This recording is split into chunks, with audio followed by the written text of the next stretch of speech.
Bonjour et bienvenue sur En bas de page. En bas de page, c'est un podcast où un éditeur vous livre ses réflexions sur son métier, sur sa pratique professionnelle. C'est un moment un peu intimiste parce que l'éditeur est en quelque sorte un homme de l'ombre. Il travaille un petit peu dans le secret, dans les coulisses de la naissance d'un livre, et l'histoire veut que, à la fin des temps, il ne reste que l'œuvre, que le nom de son auteur, et que l'éditeur disparaît dans les profondeurs de l'oubli. Le travail d'éditeur est un travail que beaucoup ne connaissent pas. On a des idées, on s'imagine des choses quand on ne fait pas partie du milieu. Et avec ce podcast, j'ai envie de démystifier, très certainement, mais aussi peut-être de faire comprendre pourquoi, entre le moment où le manuscrit est accepté et le moment où le livre sort, il s'écoule parfois un an, voire plus. Alors aujourd'hui, je voulais aborder une question, et ce sera toujours sous forme d'une question, qui sera un peu une incitation à la réflexion.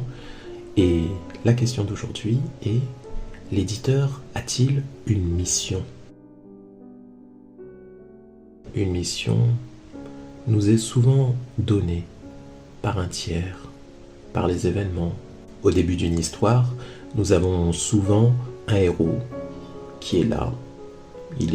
On parle de situation initiale, il est là, il est dans son environnement habituel, quotidien.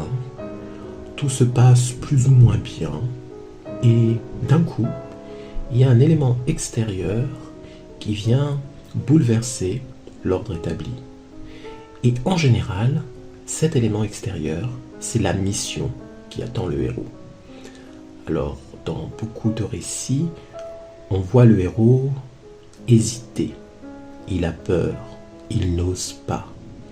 Et souvent, il a besoin d'un maître, d'un mentor, qui vient l'aider à avancer, à aller de l'avant, à choisir librement de répondre oui à sa mission.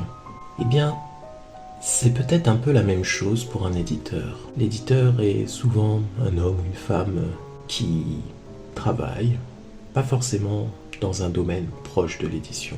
Et un jour, son ordre établi est bouleversé et il est amené à avancer, aller de l'avant et se lancer dans cette aventure extraordinaire et complètement folle qu'est l'édition.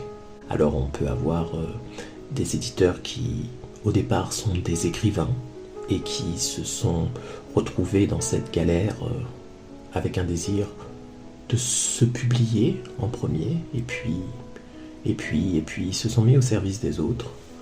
On a des éditeurs qui sont au départ des lecteurs frustrés qui veulent voir en librairie, en rayon, des livres qu'ils ont envie de lire. Parfois, l'éditeur est un aventurier du monde de l'entreprise. Il y a vraiment toutes sortes de profils d'éditeurs. Pour parler de moi, je crois que je suis à la fois un lecteur et un aventurier. Je crois que lorsque j'ai monté Mayuri Édition, j'avais une volonté de proposer des livres que je ne trouvais nulle part. Des livres qui parlent de moi, des livres qui parlent des gens avec lesquels j'ai grandi, des livres qui parlent de l'Amérique du Sud, des livres qui parlent de nos histoires, des livres qui parlent de ceux qu'on n'écoute pas. La légende fondatrice, le mythe fondateur de la maison d'édition, c'est donc une visite dans une librairie. Je cherchais des auteurs guyanais, je n'en ai pas trouvé, et on m'a dit, avec une forme de dédain, d'aller regarder au rayon Afrique. Quand je me suis lancé, j'étais loin d'imaginer tout ce que cela pouvait impliquer d'investissement personnel, de temps, d'argent. Alors pour répondre à la question, l'éditeur a-t-il une mission ? Je crois que derrière tout projet éditorial, il y a un souci de l'autre. L'autre en tant qu'auteur ou l'autre en tant que lecteur. On a envie de partager, d'aider, de soutenir. Alors quand il s'agit des auteurs, le projet éditorial a pour but de faire émerger des auteurs qu'aucune autre maison ne met en avant. Et en tant que lecteur, c'est, ce me semble, une volonté de proposer des choses à certains publics qu'on a peut-être délaissés parce qu'ils n'ont pas forcément un gros pouvoir d'achat, qu'ils n'ont pas... On les ignore. On ne fait jamais une mission pour soi. Une mission est toujours tournée vers l'autre. Si toutes nos actions ne visent qu'à servir nos propres intérêts personnels, alors on n'est pas dans une mission. On est dans le business, on est dans l'ego trip.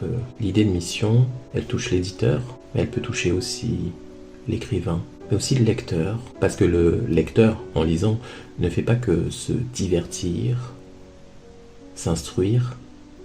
Parfois aussi, il emmagasine des émotions, des histoires, des aventures, des informations, pour, au sortir de sa lecture, revenir légèrement différent.